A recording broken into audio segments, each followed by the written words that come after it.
देखो, न्यूजीलैंड के लिए टिकट्स कंफर्म हो गए हैं। वाह पापा, ये तो बहुत अच्छी खबर है।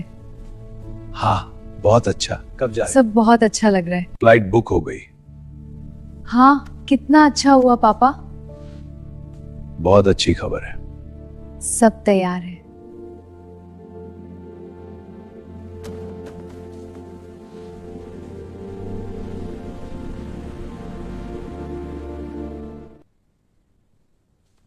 जब इतने दिनों में मैं घर पे अकेली रहूंगी तो क्यों ना लाइफ को खुलकर एंजॉय करूं।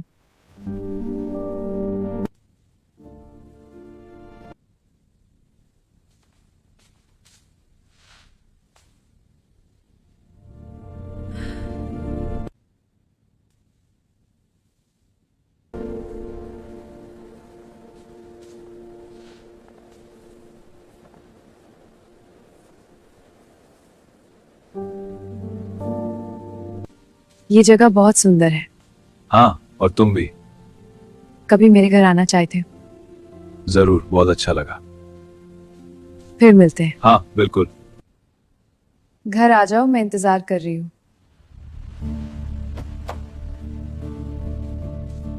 तुम आ गए। हाँ, बुलाया तो आना ही था। यह जगह सच में बहुत सुंदर है। हाँ, और रोशनी भी बढ़िया है। हाँ, सब कुछ इतना अच्छा लग रहा है। हाँ, बिल्कुल। मुझे यहाँ आकर बहुत अच्छा लगा। तुम्हें पता है मैं कितनी खुश हूँ आज। हाँ, तुम बहुत खुश लग रही हो। पर तुम अचानक चुप क्यों हो गए? नहीं, बिल्कुल भी नहीं, और ऐसे थोड़ी होता है। अभी कुछ दिन और जान पहचान होने दो और बात होने दो।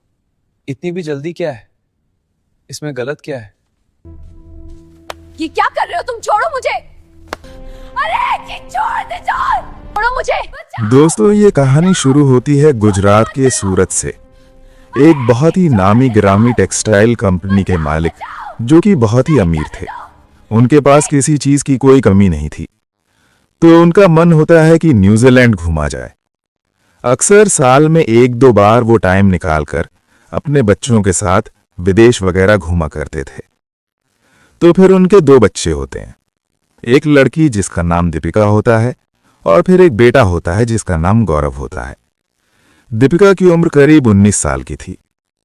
तो ये 2025 में न्यूजीलैंड घूमने का प्लान बनाते हैं। कहते हैं कि चलो न्यूजीलैंड घूम कर आते हैं। लेकिन जब टिकट वगैरह बुक हो चुका था, जाने में सिर्फ 3-4 दिन बचे थे, तभी दीपिका की एक खास सहेली शादी का कार्ड लेकर आ जाती है। दोस्तों, उसकी शादी थी। जब वो आ जाती है तो ये मना नहीं कर पाती है। इसे उस शादी में जाना जरूरी था और माता पिता भी कहते हैं चलो ठीक है, वो शादी तो अटेंड कर लो और फिर अगले साल कहीं चलेंगे। फिर ये लोग चले जाते हैं। जो दीपिका थी अपनी सहेली की शादी में चली जाती है और वहां पर जाने के बाद उसकी जान पहचान एक लड़के से हो जाती है। उस लड़के का नाम सुनील होता है। सुनील जो था उसकी भी उम्र कोई 22-23 साल थी। तो अच्छा खासा हैंडसम लड़का था, जिम वगैरह कर रखा था, बॉडी बना रखी थी। सारी जो लड़कियां थीं उसी की दीवानी थी।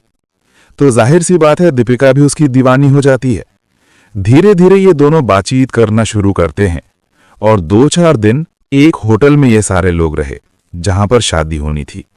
लेकिन इन दोनों को कोई मौका नहीं मिला कि जो इनके मन में था, जो सुनील के मन में था, उसको ये पूरा कर सके। फिलहाल अब इन 4 दिनों में दोनों खूब मौज मस्ती, हंसी मजाक, इधर उधर की बातें, ये सब इन दोनों में चलता रहता है। ये बहुत खुश थी सुनील के साथ। माता पिता भी फोन करते थे तो बहुत ही खुश रहती थी। वो भी कहते हैं कोई बात नहीं, चलो इसको न आने का कोई अफसोस तो नहीं है, कम से कम खुश तो है। लेकिन अब उन्हें क्या पता कि यहां पर माजरा क्या चल रहा है। फिलहाल शादी निपट गई। उसके बाद लोग अपने अपने घर चले गए। सुनील भी अपने घर जाने लगा तो दीपिका से कहता है, यार अब तुम अपने घर चली जाओगी और मैं अपने घर, अब हमारी तुम्हारी मुलाकात कैसे होगी? तो दीपिका कहती है बताऊंगी, बहुत जल्दी ही मुलाकात होगी। फिर वो अपना मोबाइल नंबर देती है। दोनों अपना नंबर एक दूसरे को देते हैं। फिलहाल वो भी अपने घर चली आती है। घर पे अकेली थी और सुनील से इसकी इतनी दोस्ती हो चुकी थी, प्यार हो चुका था कि ये इसे फोन करता है। कहता है कि तुमसे मिलना चाहता हूं, तुम्हारे बिना मन नहीं लग रहा। कहती है कि इसलिए? तो कहता है कि जो अधूरा काम रह गया है उसे पूरा करने के लिए। वो दोस्तों से कहती है कि इतने भी सयाने मत बनो, लेकिन अब उससे भी रहा नहीं जाता। वो उसे अपने घर पर बुला लेती है। सुनील जो है आ जाता है। बहुत ही आलीशान घर था। तो आने के बाद वो घर के हॉल में सोफे पर बैठता है। घर में कोई था नहीं। फिलहाल उसके लिए दीपिका चाय कॉफी बनाती है। दोनों साथ में बैठकर पीते हैं। उसके बाद दीपिका इधर उधर की बातें करती है, शादी की बातें करती है। लेकिन सुनील का मन लग नहीं रहा था, क्योंकि वो करने तो कुछ और ही आया था। जब वहां पर एक आध घंटे बीत जाते हैं तमाम तरह की बातें करते हुए, तो सुनील बोर होने लगा। लेकिन दीपिका बड़ी खुश थी। वो उस दिन सज धज कर पार्लर से आई थी कि आज जो है उसका बॉयफ्रेंड मिलने को आ रहा है। लेकिन जब सुनील देखता है यार इसका तो मूड कुछ दूसरा ही है, तो फिर वो उसे छूने लगता है। जब छूने लगता है तो ये कहती है ये क्या कर रहे हो? कहता है क्या हो गया? लेकिन ये जो है उसे मना कर देती है। कहती है नहीं, बिल्कुल भी नहीं, और ऐसे थोड़ी होता है, अभी कुछ दिन और जान पहचान होने दो और बात होने दो, इतनी भी जल्दी क्या है। लेकिन दोस्तों अब वो जबरदस्ती पर उतर आता है। तो फिर वो उससे नाराज हो जाती है। कहती है चले जाओ यहां से।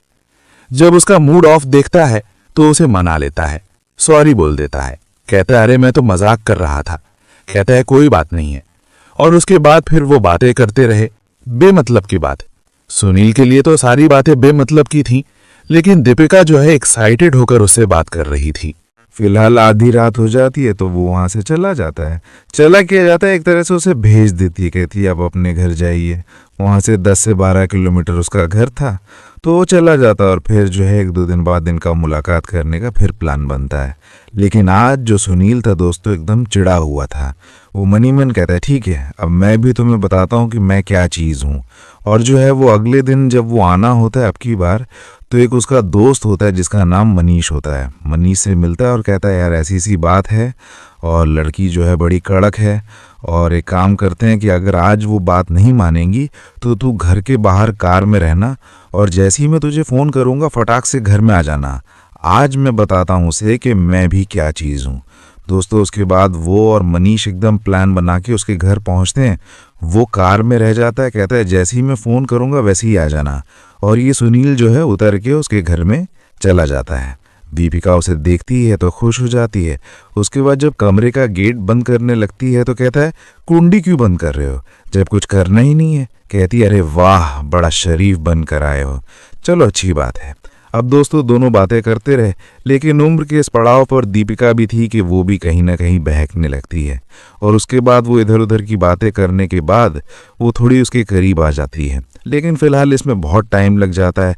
उधर मनीष गाड़ी में बैठकर ये सोच रहा था कि यार वो फ़ोन नहीं कर रहा, क्या बात है, कहीं ऐसा तो नहीं मुझे धोखा दे रहा है, क्या पता उसका जो है काम बन गया हो। लेकिन मैं भी आया हूँ तो खाली हाथ तो नहीं जाऊँगा।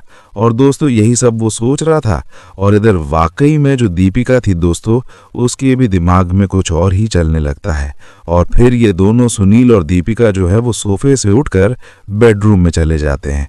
वहाँ पर अब ये दोनों, इनके बीच में जो दूरियां थी वो ख़त्म हो रही थी। और इधर कार में जो मनीष है इससे अब रहा नहीं जाता है। वो कहता है लगता है मुझे भूल गया है। उसके बाद वो गाड़ी में से निकलता है और दोस्तों गेट खुला ही था, वो अंदर बेडरूम में चला जाता है। जब बेडरूम में जाता है तो दोस्तों अंदर का नज़ारा देखकर हैरान हो जाता है। और जैसे ही अब इससे पहले वो कुछ कर पाते ये पहुंच जाता है। जैसे इसको दीपिका देखती है तो फौरन वो अपने कपड़े ठीक करती है और साथ ही हैरान हो जाती, कहती तू कौन है। और जब सुनील देखता है तो वो भी दोस्तों मनीष को पहचानने से इनकार कर देता है। कहता है अरे भाई तू कौन है, और आंखों से मनीष को इशारा करता है कि यार चला जाए यहाँ से, यहाँ क्यों आ गया तू। लेकिन दोस्तों अब उसे धक्का मारने लगता है। कहता है भाई कौन है तू। तो कहता है वाह बेटा बड़ा नाटक कर रहा है, अब तू ड्रामा क्यों कर रहा है यहाँ पर, मुझे तू लेकर आया था और उसके बाद तू अकेले के लिए यहाँ मज़े कर रहा है। अब दोस्तों दीपिका ये बात समझ जाती है। वो कहती है सुनील से कि सुनील ये सब क्या है। वो कहता है कि यार सॉरी ये मेरा दोस्त है और इसको मैं बिठा कर ले आया, लेकिन मैंने इसे बोला था कि कार में ही रहना, निकलना मत। अब ये देखो निकल के चला आया। उसे धक्का मारता है, कहता है जा बे जा गाड़ी में बैठ। ज़बरदस्ती उसको धकेलने लगता है। तो मनीष को बुरा लग जाता है, पी रखा था उसने भी। मनीष जो है सारी बातें कबूल कर देता है कि भाई क्या प्लान बनाकर आया था, क्या ड्रामा कर रहे हैं यहाँ पर। अब दोस्तों ये दोनों आपस में बातें कर रहे थे और दीपिका जब इनकी बात समझ जाती है तो उसको काटो तो खून नहीं। अब मनीष कहता है कि अब जो भी तू करेगा वही मैं भी करूँगा।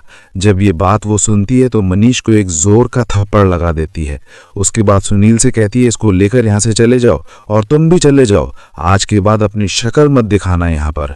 सुनील दोस्तों अब समझ जाता है कि सब कुछ खत्म हो चुका है इसकी वजह से। अब ये उसे डांटने लगता है, दोनों बातचीत करते हैं और ये उन लोगों को बाहर निकालती है। लेकिन दोस्तों अब जो है ये दोनों अपना फैसला बदल देते हैं। मनीष और सुनील एक हो जाते हैं। अब जो प्लान बनाकर वो आए थे उस प्लान को अंजाम देने के लिए तैयार हो जाते हैं। सुनील कहता है कि तू अपने आप को समझती क्या है, तेरे जैसी बहुत सी लड़कियां मेरी दीवानी हैं और तू क्या सोचे तेरा मैं पूजा करने आया हूं यहाँ पर। अपना असली रूप दिखाता है और फिर इसके ऊपर ये दोनों टूट पड़ते हैं। ये खुद को इधर उधर बचाती है लेकिन अब दो लोग थे दोस्तों, वो कितना भाग पाती। उसे पकड़ लेते हैं और उसके बाद खींचकर उसे उसी जगह लेकर जाते हैं, उसी बेड पर लेकर जाते हैं। ये बिल्कुल असहाय सी, पूरी तरीके से लाचार, ये दोनों उस पर कब्जा कर लेते हैं। लेकिन दोस्तों एक बार फिर जो है जैसे ही ये कुछ और कर पाते, कुछ और बड़ा नुकसान करते, उससे पहले ही पुलिस आ जाती है।